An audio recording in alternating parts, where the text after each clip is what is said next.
बरोबर आहे, करायलाच पाहिजे. कारण की राहुल गांधी हे देशविरोधी आहे, भारताच्या विरोधी आहे. दिल्लीमध्ये एआय समिट इम्पॅक्टमध्ये सगळ्या देशाची नाचक्की करण्याचं काम राहुल गांधी आणि त्यांच्या चमच्यांनी केलेलं आहे.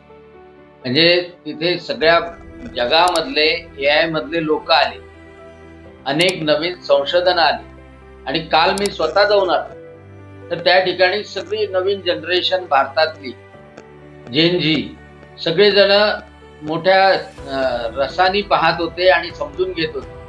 अशा ठिकाणी हे अर्ध नगडे होऊन हे लोक आंदोलन करत होते आणि तिथे लोकांनीच धुतलं यांच्या चमच्यात. आणि त्याच्यामुळं राहुल गांधी जिथे जिथे भारताचं भलं होत असेल, चांगलं होत असेल, त्या त्या गोष्टीला नाकं ठेवणे, नाट लावणे, निंदा नालस्ती करणे फक्त मोदीजींच्या द्वेषाच्या पोटी करतात.